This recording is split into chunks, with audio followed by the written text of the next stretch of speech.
Oke, jumpa lagi bersama saya Ronald Blobli dalam bincang-bincang podcast kita pada kesempatan kali ini. Kita pada saat ini sudah kehadiran seorang tamu istimewa yang pastinya sudah malang melintang di banyak event dan layar kaca. Nah, perlu saya perkenalkan, bagaimana survei kita hari ini? Survei membuktikan. Survei membuktikan. Oke. Saya perkenalkan, beliau bernama lengkap Sony Valentino Tulung atau kita kenal dengan Sony Tulung. Ya. Nah, kalau yang generasi saya atau generasi baby boomers di atas saya pasti kenal betul dengan Bung Sony Tulung ini, ya kan? Karena siapa yang tidak kenal dengan acara Family 100? Iya. Bung, selamat datang. Bagaimana kabar? Baik? Puji Tuhan, alhamdulillah sehat. Itu yang utama. Oke, Bung, sekarang aktivitas apa nih, sibuk? Saya ada beberapa kesibukan. Yang pertama kan saya kuliah lagi. Siap. S1 sekaligus S2 hukum di Universitas Bung Karno. Oke. Lalu juga sibuk di relawan yang ya salah satu capres lah ya. Saya nggak bisa sebut namanya, nggak enak. Tapi inisialnya depannya G. Oh, depan. Ya kan? Belakangnya P. Gitu. Udah nggak ada yang lain soalnya. Gitu. Siap. Gitu. Terus ya kalau bisnis saya kan ada laundry gitu kan. Terus ya masih menikmati hidup itu aja. Sama kita masih melirik-lirik ada teknologi baru, metaverse yang kemungkinan saya akan tekuni. Oke. Seperti itu. Ya. Apa nih? Boleh spill dikit nih. Kira-kira apa yang menarik dari dunia metaverse? Apa karena memang kita sedang masuk ranah digital pada saat ini? Yang menarik adalah metaverse itu sebetulnya masa depan. Nanti semua ke arah sana. Oke. Gitu kan. Nah, jadi saya lagi coba belajar lah. Metaverse sebenarnya bukan teknologi baru ya. Tuh. Virtual reality VR ini kan malah udah lama sekali, mungkin lebih 20 tahun. Iya. Tapi semenjak dipegang si Facebook ini, Mark Zuckerberg, mereka mempersiapkan dunia metaverse ini secara sangat serius dan luar biasa. Jadi saya tertarik aja untuk mempelajarinya. Karena ke depan itu dan which is sekarang kita udah di masa depan sebetulnya. Metaverse sedang sebentar lagi akan sangat luar biasa. Mungkin di Indonesia belum terlalu terasa ya. Belum terlalu terasa, tapi mungkin 2-3 tahun lagi akan sangat luar biasa lah. Oke. Seperti itu. Kalau pasarnya anak-anak muda generasi Gen Z, milenial, pasarnya semua sebetulnya karena teknologi ini kan teknologi yang bisa dibilang akan memudahkan bentuk komunikasi digital. Seperti kita podcast seperti ini, nanti ketika dunia metaverse sudah biasa gitu ya, menjadi hal yang biasa, maka kita bisa podcast tidak harus mungkin tamu seperti ini datang fisik ke sini, ya kan? Orangnya di belahan bumi mana bisa kita buat metaverse seperti ini seolah-olah kita berdekatan seperti ini secara fisik karena avatarnya ke depannya juga avatarnya akan sangat halus gitu. Bukan avatar kalau dulu avatarnya kan masih asal-asalan gitu ya. Nanti benar-benar udah real, avatar real. Gitu. Itu salah satu penerapan mungkin untuk podcast tapi banyak kegunaan lain sih sebetulnya metaverse. Misalnya meeting.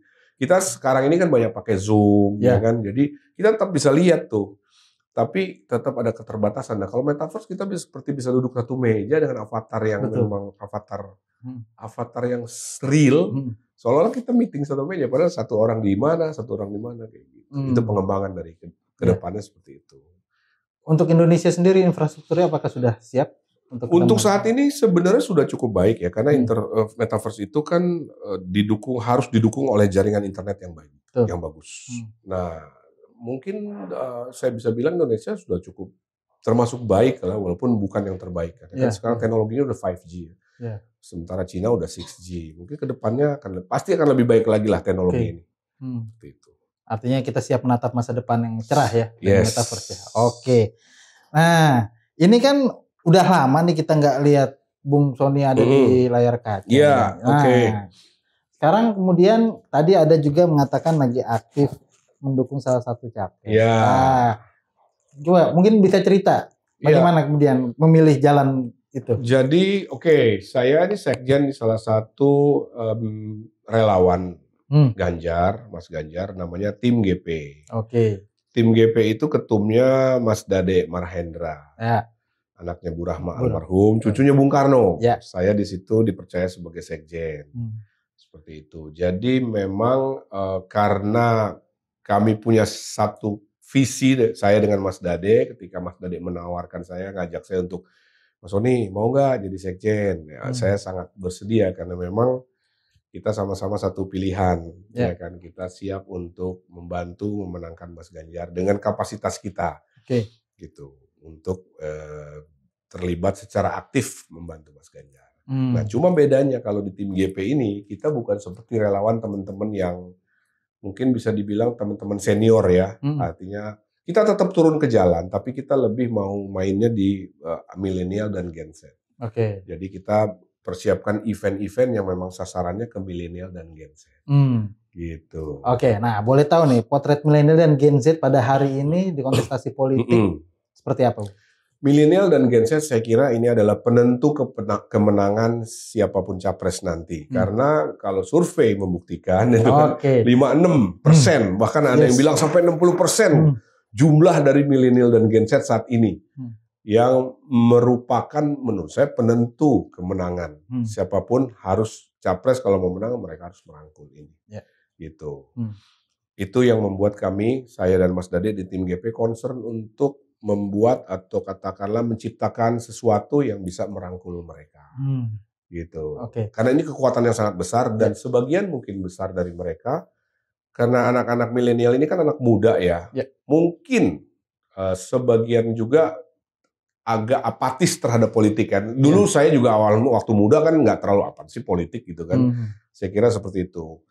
Nah jumlahnya berapa saya nggak tahu, tapi yang jelas cukup banyak lah anak-anak muda ini, milenial, Gen Z yang tidak terlalu quote-unquote peduli terhadap politik. Pokoknya gue mah bisa main game, bisa ini udah bodo amat lah gitu. Dan itu kita yang harus mengedukasi sebetulnya. Karena anak muda ini kan masa depan negara kita. Dan anak muda kita harus ajak untuk jangan apatis terhadap politik. Karena kalau mereka apatis, sementara mereka adalah penentu dari siapa yang akan jadi nanti, ya kan mereka nggak boleh apatis. Harus mempunyai setidaknya ketertarikan terhadap dunia politik. Karena yang menentukan nasib bangsa ini kan keputusan-keputusan politik juga kan. Jadi artinya jangan salah pilih gitu. Nah, makanya saya menghimbau melalui channel ini, channel strategi ya. Strategi channel buat anak-anak muda jangan apatis terhadap politik. Karena pilihan pilihan kamu itu akan menentukan arah politik ini kemana nantinya. Iya kan? Seperti itu. Ya, nah ada treatment nggak terkait dengan anak-anak milenial dan Gen Z yang tadi Bung bilang bahwa mereka agak apatis, tidak terlalu concern dengan dunia politik. Nah, treatmentnya seperti apa? Treatmentnya sebenarnya sederhana. Apa yang mereka suka, apa yang mereka mau, ya kan, itu kita lakukan pendekatan lewat situ. Kita udah nggak bisa lagi melakukan pendekatan dengan cara-cara yang dulu. Misalnya kampanye di lapangan, terbuka, wah teriak-teriak. Walaupun itu masih tetap akan dilakukan oleh sebagian besar teman-teman relawan, it's okay. Tapi kalau saya melihat bahwa pendekatan terhadap milenial dan Gen Z ini sudah harus sangat berbeda.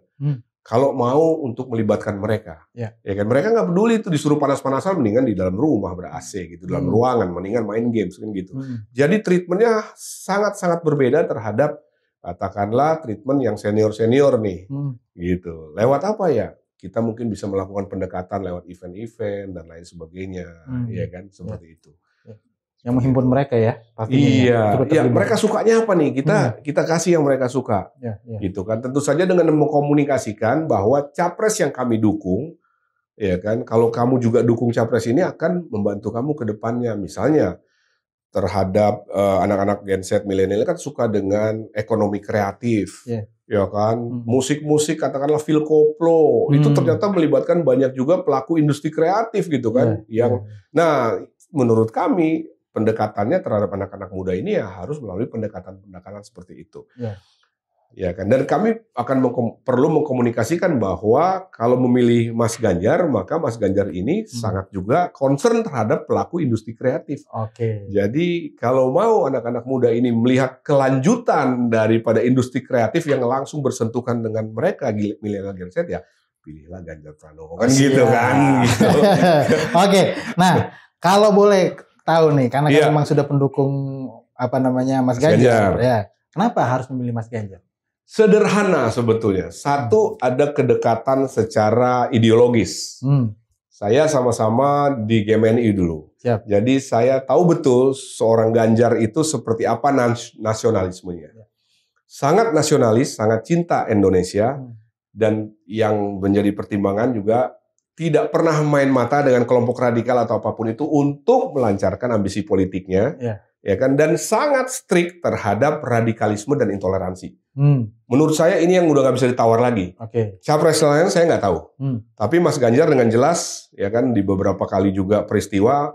Pernah ingat nggak ada satu peristiwa di depan guru-guru, kepala sekolah segala macam ya yang tidak setuju dengan NKRI Pancasila, silakan keluar. Menurut saya ini luar biasa. Belum pernah ada dua kandidat lain yang memiliki konsistensi dan ketegasan seperti ini. Karena memang kalau Indonesia mau maju, maka kelompok radikalis intoleran ini harus menjadi perhatian yang utama. Karena mereka mungkin nggak banyak, tapi mereka bisa saja mengganggu jalannya tujuan Indonesia menjadi negara besar, ya kan, menjadi negara maju.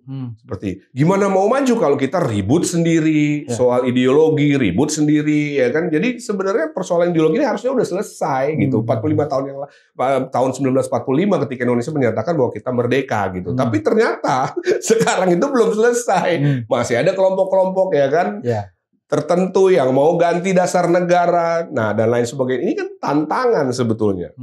Tantangan yang memang harus menjadi perhatian. Dan menurut saya satu-satunya yang konsisten dan tegas terhadap kaum seperti ini ya hanya Ganjar. Ganjar ya. Yes. Oke. Nah, kondisinya pada hari ini kan kita lihat pada hari ini Mas Ganjar masih belum menentukan calon. Betul. Atau ada calon. Betul. Nah, kira-kira cawapres yang pas untuk Mas Ganjar menurut Nah, ini agak sulit nih, karena kalau mau melihat siapa sih yang pas gitu, ini harus dilakukan survei. Oke. Dan yang tahu survei persisnya itu kan lembaga-lembaga survei. Karena tantangan seperti apa ke depannya, itu mereka yang lebih tahu. Mereka tahu, mereka perlu melihat, lembaga survei ini akan betul-betul mengupas sosok seperti apa sih yang dibutuhkan oleh cawapresnya Ganjar. Ya kan, itu kan ada hitung-hitungannya. Apakah dari kaum agamis, ulama, Islam, atau dari militer dan lain sebagainya. Nah, hitung-hitungannya itu yang saya tentu saja tidak terlalu paham. Tapi kalau saya pemikiran masyarakat awam, bagaimana cawapres ini bisa melengkapi dari Mas Ganjar. Nah, itu juga ada hitung-hitungannya tuh. Siapa yang paling bisa melengkapi Mas Ganjar? Kan gitu kan. Nah, hitung-hitungannya juga harus dilihat nanti lawannya, kasarnya, entah Prabowo entah Anies, pilih cawapresnya seperti apa. Itu kan jadi ada hitung-hitungannya, ada formula tertentu yang menurut saya hanya partai pengusungnya juga lebih tahu, berdasarkan survei, berdasarkan kebutuhan, sangat tidak sederhana menurut saya. Sangat tidak sederhana. Makanya sampai sekarang mungkin juga belum ditentukan ini siapa cawapresnya, karena bisa aja saling nunggu juga ya. Nanti kalau ibaratnya catur, ini ada waiting move, ya kan, mereka saling melihat langkah lawan gimana nih gitu. Itu jadi tidak sesederhana untuk menentukan hari ini saya mau makan nasi Padang atau masakan Manado gitu. Tidak sederhana itu. Iya, karena kan ini tinggal sedikit lagi. Pendaftaran bentar lagi kan. Betul, Oktober ini kan. Betul, ya. Betul. Mungkin kalau banyak yang masih mempertanyakan, kira-kira karena kan kita tahu Anies sudah duluan, betul. Caimin. Itu kan yang masih belum, ini adalah Ganjar dan Prabowo. Iya. Nah, itu otak-atik gatuknya itu seperti apa ya? Itu dia. Betul. Kita sebagai masyarakat awam melihat bahwa kalau dari pandangan masyarakat umum seperti saya, perlu betul-betul dilakukan perhitungan yang matang, baik oleh partai pengusung khususnya PDI Perjuangan kan. Nah itu hitung-hitungannya, formulanya betul-betul kita nggak ngerti seperti apa.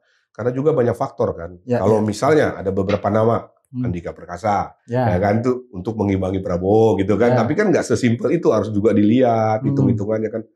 Menurut saya ya alangkah baiknya kalau kita tunggulah dari partai pengusung khususnya PDI Perjuangan. Mereka udah jauh lebih tahu, apalagi Ibu Mega ini kan pengalaman politiknya, waduh, sangat luar biasa lah. Kadang-kadang juga tiba-tiba ada nama yang out of the box gitu ya keluar. Nah, kita tunggu aja. Seru jadinya. Oke. Nah, sekarang gini. Indonesia ini kan akan menatap Indonesia 2045. Betul. Generasi emas. Yang pasti keterlibatan gen milenial dan gen Z ini akan banyak mewarnai di periode yang akan datang tersebut. Nah, dengan sosok Ganjar Pranowo yang kemudian akan diusung oleh Bung dan kawan-kawan ini, apakah kemudian menurut Bung dari program, dari ide, dari gagasan itu akan memang menjamin bahwa 2045 akan menjadi Indonesia emas? Ya, jadi good question. Kalau bicara kepemimpinan masa depan 2045, Indonesia sebagai bangsa yang besar, ya Pak Jokowi 10 tahun terakhir sudah meletakkan dasar-dasar yang sangat luar biasa untuk kemajuan Indonesia ke depannya. Bahkan lompatan-lompatan yang dilakukan seorang Jokowi itu menurut saya sangat luar biasa. Ya tanpa mengecilkan presiden-presiden sebelumnya, apa yang dilakukan Pak Jokowi ini benar-benar sangat luar biasa. Nah, diperlukan pemimpin yang bisa meneruskan tongkat estafet Pak Jokowi gitu kan terhadap kemajuan bangsa dan bagaimana arah bangsa nanti ditentukan. Makanya itu kami percaya bahwa hanya Ganjar Pranowo yang bisa meneruskan tongkat estafetnya Pak Jokowi. Nah, dari mana kita bisa berargumentasi bahwa Ganjar yang cocok? Ya dari track record. Beliau, Mas Ganjar, punya track record yang jelas sebagai pemimpin atau kepala daerah di Jawa Tengah dan sudah teruji 10 tahun terakhir. Bahkan Ahok juga bilang kan, komitmen dan lain sebagainya. Baru-baru ini kan ada tayangan tentang Mas Ganjar oleh pernyataan Pak Ahok.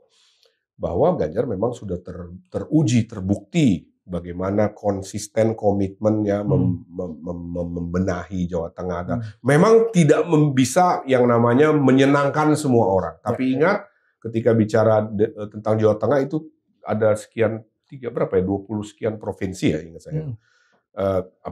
Kabupaten. Jadi tidak mudah. Tapi sebagian besar secara umum beliau mampu menyelesaikan pekerjaannya dengan baik. Menurut saya itu tolok ukur yang baik sekali, ya kan. Jadi dari dasar itulah kami percaya Ganjar Pranowo mampu meneruskan tongkat estafet kepemimpinan Pak Jokowi. Gitu. Oke, siap. Nah, kan gini Bung, kita kembali ke kondisi dari dunia yang Bung geluti sebelumnya. Yaitu dunia pertelevisian. Dunia televisi, baik. Nah, pertanyaan gini, ini kan ada switching, perubahan antara dari dunia televisi yang kemudian kita konvensional konvensional ke masuk ke dunia digital. Nah, apa kemudian yang bisa Bung komentari terhadap perubahan yang terjadi pada hari ini? Perubahan dunia hiburan pun tidak terlepas dari teknologi. Ya kan. Tadinya sejak 90 itu kan ada televisi pertama Indonesia yang televisi swasta. Setelah sekian puluh tahun hanya TVRI. Ya kan, kalau saya nggak salah 62 itu ya TVRI pertama. Terus kemudian tahun 90 adalah muncul 89 tuh RCTI dengan decoder. Lalu 90 atau awal 91 seingat saya RCTI buka decodernya untuk dinikmati secara umum. Kemudian berturut ada SCTV, ada TPI, segala macam lah. Antv dan yang baru-baru ini kan segala macam banyak sekali, Global TV lah, TV One lah, segala macam. Jadi kalau bicara dunia entertainment, dunia TV tidak terlepas dari peran teknologi juga. Terus kemudian setelah TV swasta ini cukup nyaman menikmati katakanlah posisi mereka sebagai tanda kutip satu-satunya alternatif untuk orang lihat hiburan, terus kemudian muncullah YouTube gitu kan. Nah, tantangan bagi dunia televisi tentu saja terhadap dunia YouTube ini adalah persaingan yang luar biasa. Kalau tadinya kita harus untuk bisa menikmati siaran TV kan hanya dari TV. Sekarang lawan atau saingan dari TV ini kan individu-individu. Channel-channel seperti yang dibuat Deddy Corbuzier, Raffi Ahmad, Andre Taulany, itu adalah mau tidak mau itu TV akhirnya bersaing dengan individu-individu seperti itu. Para konten kreator. Konten kreator dan lain sebagainya. Itu juga tantangan buat dunia televisi. Dan mau tidak mau memang televisi, teman-teman di TV harus juga memikirkan konsep kreatif yang berbeda. Karena saingannya sekarang sudah bukan TV lagi. TV nggak lawan TV lagi, tapi lawannya adalah individu-individu. Melalui konten-konten YouTube dan lain sebagainya. Jadi ke depannya kalau bicara dunia digital, ini masih belum berhenti di sini. Saya tadi udah singgung di depan, ada dunia metaverse. Dunia YouTube itu Web 2.0, dunia metaverse nanti Web 3.0. Itu juga akan merubah merubah dunia digital seperti itu. Nah, saya nggak tahu nih, apakah TV juga sudah mengantisipasi. Beberapa TV seperti yang saya tahu, Trans juga Metro kan sudah punya channel-channel digital. Betul. Ya kan, channel digital dan lain sebagainya. Nah, ini kita lihat ke depannya seperti apa. Intinya kita harus selalu adaptif terhadap teknologi. Otherwise akan selesai, akan punah. Betul. Ya kan, akan ditinggalkan karena teknologi selalu berkembang. Kalau kita tidak adaptif terhadap teknologi, maka akan ketinggalan. Jadi tantangannya ke depan harus selalu adaptif terhadap teknologi. Dan kita nggak boleh memusuhi teknologi, iya kan? Karena itu ya udah satu keharusan bahwa teknologi akan hadir dengan kemajuannya lagi. Nah, kita balik lagi nih ke Pak Ganjar. Kenapa saya tanya? Coba pancing ke situ. Saya pantik sedikit karena ada nggak kemudian program dari Pak Ganjar kemudian untuk mengawal dunia digital Indonesia? Karena kita contoh kayak kemarin kan agak rame-rame nih, TikTok Shop ditutup. Betul. Ya kan? Nah, persoalannya adalah kalau saya lihat dari kacamata awam itu melihat bahwa satu, regulator ini tidak pernah siap dengan perubahan yang cepat seketika. Ketika ada problem baru kemudian menanggapi. Nah, kemudian yang kedua adalah Indonesia pun tidak menyiapkan platform Indonesia sendiri untuk kemudian masuk ke dalam dunia digital yang ada. Seperti TikTok ya? Ya, seperti TikTok. Nah, sekarang kalau menurut Bung dengan kemudian Pak Ganjar yang sekarang Bung usung dan kawan-kawan, apakah sudah punya ide atau kemudian punya gagasan yang bisa menjawab persoalan tersebut? Good question. Jadi kalau soal bicara tentang TikTok, bahwa kemudian TikTok Shop ditutup, pasti ada alasan yang tepat pemerintah yang mendasari terhadap keputusan tersebut. Tapi saya kira apapun itu pemerintah jauh lebih paham. Yang saya lihat adalah sebetulnya tidak ditutup secara permanen saja, tetapi dibuat aturan, diatur sedemikian rupa sehingga aturan mainnya jelas. Kalau tadinya masyarakat ya lewat TikTok Shop bisa terjadi jual beli transaksi secara langsung, di mana ada beberapa pihak yang juga dirugikan seperti UMKM dan lain sebagainya, sekarang diatur menjadi lebih baik. Dan ini menurut saya langkah yang bagus juga. Artinya apa? Artinya pemerintah juga kan harus fair. Ada usaha-usaha kecil menengah UMKM yang terdampak terhadap globalisasi teknologi TikTok. Nah, disitulah peran pemerintah untuk mengatur supaya sebagai wasit, arbiter gitu kan, sebagai wasit harus memperhatikan kepentingan semua pihak. Jadi saya pikir TikTok tidak ditutup kok. Saya dapat informasi diatur saja sedemikian rupa sehingga pertandingannya menjadi fair buat semua orang. UMKM tidak merasa dirugikan, juga yang pelaku TikTok kemarin ya kan jualan di TikTok Shop itu juga artinya bisa tetap diberi kesempatan atau ruang untuk berusaha. Karena kalau ditutup secara membabi buta, udah nggak boleh ini. Menurut saya nggak fair juga. Tapi alangkah baiknya kemudian saya dapat informasi bahwa TikTok tidak ditutup kok. Hanya diatur regulasinya supaya jelas dan lain sebagainya. Dan juga kan ada hal-hal yang juga perlu diatur seperti pajak dan lain sebagainya. Ya kan? Itu saya kira langkah yang sangat bagus. Nah, kedua, kalau kita bicara tentang tadi apakah Mas Ganjar siap atau punya gagasan punya gagasan. Saya kira seorang Ganjar Pranowo orang yang sangat adaptif terhadap teknologi. Kita tahu beberapa tahun yang lalu sebelum beliau nyapres itu udah aktif di Instagram, di TikTok dan sebagainya. Ini membuktikan bahwa Ganjar Pranowo itu sangat memperhatikan teknologi. Apalagi jangan lupa bahwa Mas Ganjar punya anak Mas Alam. Yang bisa ini kan masuk kategori Mas Alam ini milenial atau Gen Z kali ya. Gen Z. Jadi saya kira ini nilai jual yang akan luar biasa. Kalau Mas Ganjar ingin ngobrol tentang bagaimana sih anak sekarang tuh sukanya apa dan tinggal ngomong sama Mas Alam. Iya kan? Saya nggak tahu dengan capres yang lain gitu. Tapi itulah menurut saya kelebihan seorang Ganjar Pranowo. Seperti saya juga, saya punya anak yang bisa dibilang 25 tahun berarti Gen Z. Saya ngobrol apa sih kira-kira trennya sekarang nih anak-anak sekarang ya kan seperti apa.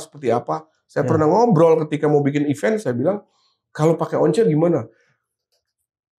buat saya Once ini terkenal kan. Kalau seumur itu wah hebat, legend loh. Bukan tanpa mengecilkan seorang Once ya, kawan baik saya. Tapi ya kalau anak Gen Z milenial, ketuaan Pak. Oh iya ya, kita harus melihat dari kacamata mereka kan. Siapa yang ngetop sekarang? Lagu apa gitu? Tren apa? Seperti Phil Koplo, KPK, kelompok pencinta koplo gitu-gitu yang wow, saya bilang kita lupa untuk langsung tanya ke mereka sebenarnya trennya sekarang apa sih, apa yang kalian suka gitu, bukan dari kacamata kita gitu. Betul. Nah, itulah saya bilang kalau kaitannya dengan apakah Mas Ganjar mengantisipasi, saya kira yang paling tepat, yang paling paham tentang milenial Gen Z dan perkembangan teknologi sampai saat inilah seorang Ganjar Pranowo. Karena kebetulan beliau punya seorang putra. Punya putra yang Gen Z gitu kan, dan sangat adaptif. Mas Ganjar itu sangat adaptif terhadap teknologi. Iya. Ya kan, kita bisa lihat konten-kontennya yang dulu-dulu kan udah main TikTok dan lain sebagainya. Betul. Gitu. Ya, sampai kemudian orang menganggap bahwa kapan kerja?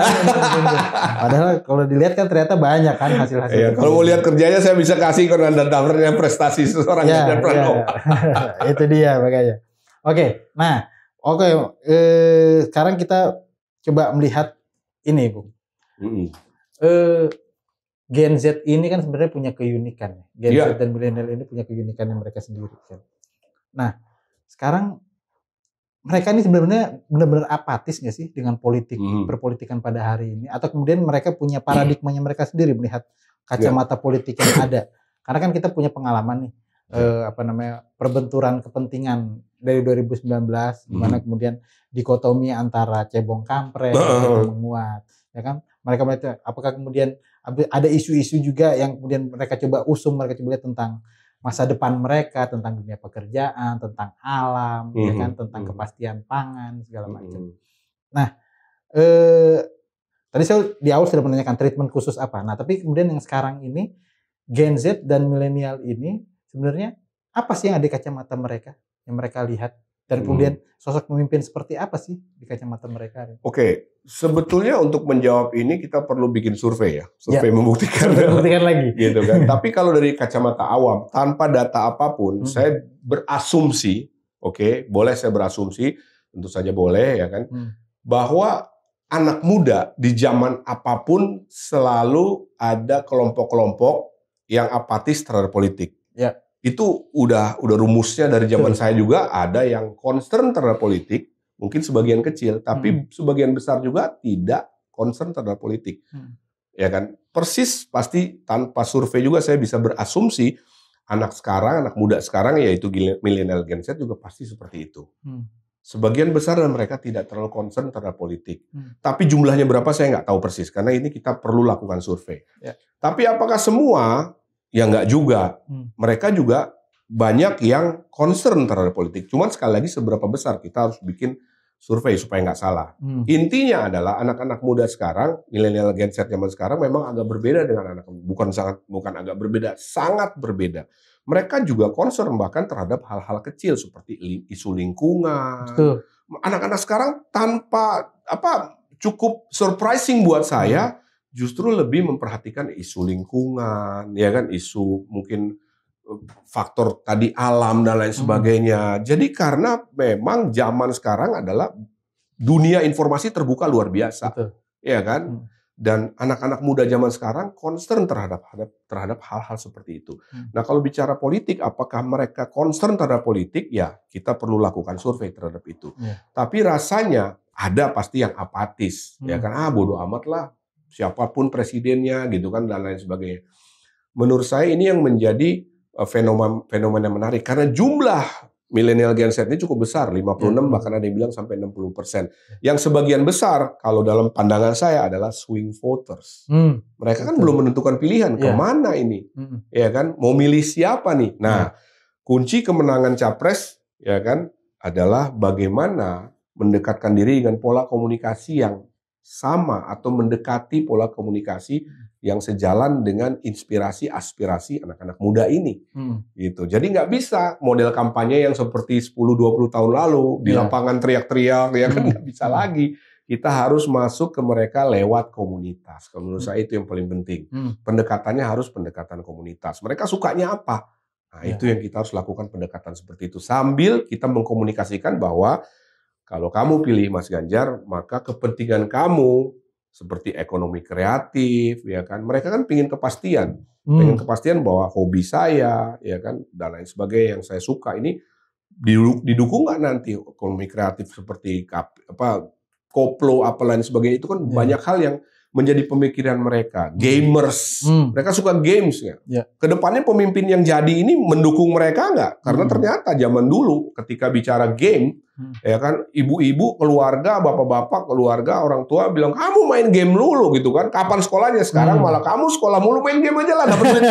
Ya kan, daripada lu sekolah, kasarnya kayak gitu kan. Sekarang malah berbondong-bondong orang tua untuk encourage anaknya untuk main games, karena di situ ternyata bisa menghidupi keluarga dan lain sebagainya. Zaman saya main games dimarah-marahin gitu kan. 10 tahun lalu lah ya kan. Oh, ini kamar terus main games semua, jadi apa sih? Seperti itu. Jadi memang ada perubahan paradigma. Nah, pemimpin yang bisa katakanlah mengakomodir kebutuhan Gen Z milenial, itulah pemimpin yang akan mendapat tempat di hati para Gen Z dan milenial. Ya. Jadi itu. Oke. Bung, ini mungkin pertanyaan saya terakhir. Oke, siap. Karena kan saya dengar Bung juga sudah ditunggu nih. Yes.